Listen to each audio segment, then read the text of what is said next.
talk to you about Erikson's psychosocial theory of development. And it is the only theory of development that's lifelong, and it's made up of 8 stages. So stage 1 is infancy, and that occurs from 0 months to 18 months with your little baby. So this includes trust and mistrust. So the main factor that's going to happen during this stage is feeding.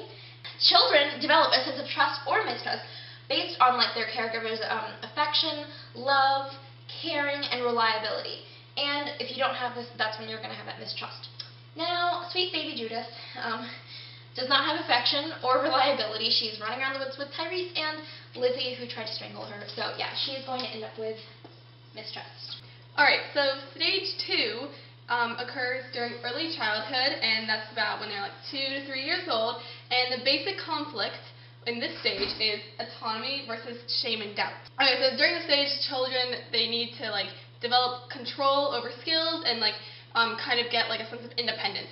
So if they succeed, they get autonomy, and if they fail, they feel shame and doubt. Okay, so the third stage occurs in preschool, which is about 3 to 5 years of age, and the stage is initiative versus guilt.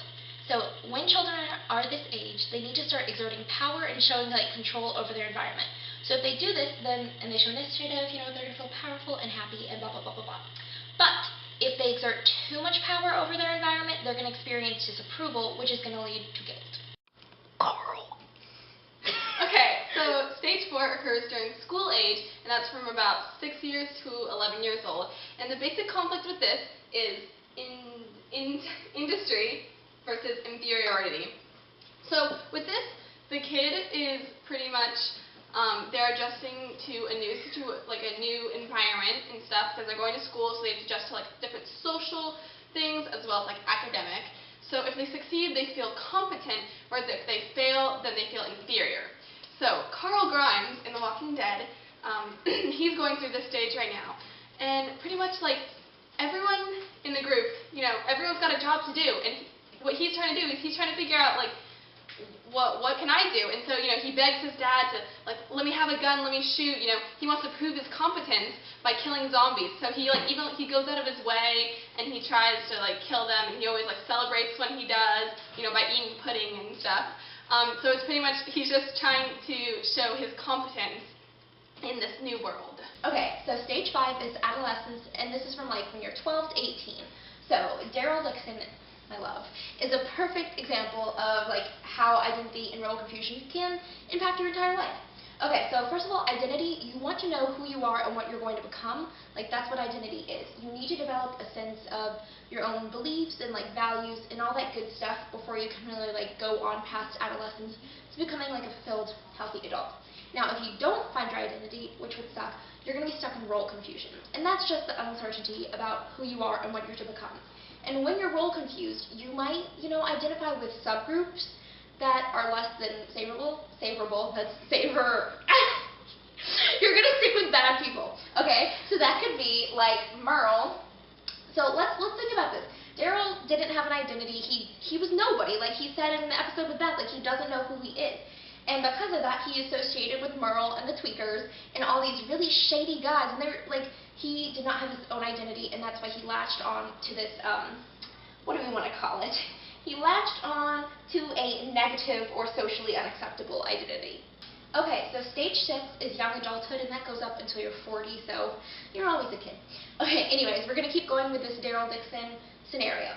So, as you remember, in stage 5, he was able to remove the role confusion, get rid of those silly identities, when he was with Beth in season 4, episode 12, still, when they had that beautiful heart-to-heart, and then they burned up the building, and they flicked the things off, and it was just magical, right? So he achieved that identity. So now he is in stage 6, which is intimacy versus isolation. So remember when he was with sweet, sweet Carol, he was never able to be intimate with her in a romantic way. We're not going to get gross.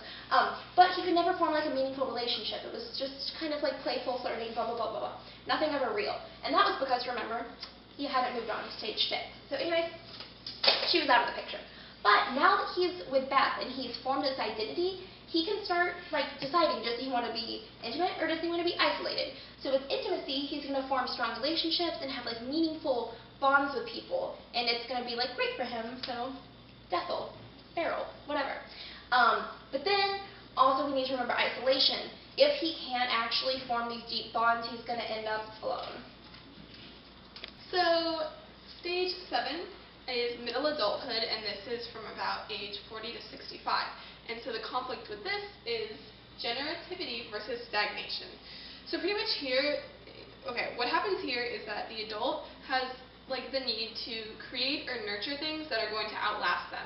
So this could be like either like having a caring for children, or just doing something that's going to have like a positive benefit on like a lot of people. And so successes, you're going to feel like accomplished, whereas failure, you're just going to have like shallow involvement in the world. So Rick Grimes is a great example of this because he's the father of 2 children, Carl and Judith. Beginning of season 4, Rick becomes a farmer. He lays down his weapons. He says, "I'm going to farm, plant those pea pods." You know, he creates the prison, which he takes in the people from Woodbury. So that's, you know, he's creating like positive benefits and like having a positive impact on like a ton of people. And he's, you know, creating an environment where his children can grow and live and be relatively safe from the zombies. So he has generativity. Hopefully he succeeds because he feels accomplished, because he's creating like a great community for his children. So the final stage of development is stage 8, late adulthood. So this goes from 65 until you die. So this is mainly focusing on ego integrity and despair. So with ego integrity, you're going to have a fulfilled life, and you're going to look back and feel like wise, and it's just going to be very happy. But if you didn't have a full life, you're going to have despair, and that's going to lead to resentment, bitterness, just nasty stuff. Now, if you remember, and how could you not, when Herschel is killed, I'm going to get emotional, in the season 4 mid-season finale, he smiles, like really strangely, right before it happens. The katana hits the flesh. And so he smiles, and from that, I would say that luckily our sweet little angel Herschel has ego integrity and lives on in our hearts. R.I.P. Herschel. Go. Okay, so the pros with Erikson's theory is 1, it is the only theory of lifelong development. And then there's also some empirical support, like if you remember Espin's study, he looked at the Latin American girl and her letter, and they traced like certain things, you know the study. Okay, they found that when she was an adolescent, she had a lot of themes of identity, role confusion. Identity, and then when she became about 19, she's a young adult, the themes of intimacy started emerging. Cons! So, it's very Western biased. We might have more room for moratorium over here in the West, but stages might have to happen more rapidly in more collectivist societies and such. Okay, another problem is so with this theory, it says that all these things happen in sequential order, but as we know, development isn't sequential, nor is it universal. So true. Okay, also a problem, it's descriptive, his theory, which is awesome, but it's not explanatory, so we don't know why these stages occur, we just know that they do. Okay, and lastly, identities can change. For example, a researcher named O'Connell, he did a study and he found that married women started to develop identity changes after they had kids and stuff. So identity change, that stage, isn't just stuck in adolescence. It can happen in any age. Alright, thank you for watching. We hope this helped. And good luck on your test about Erikson's psychosocial theory. I don't know how Daryl does it.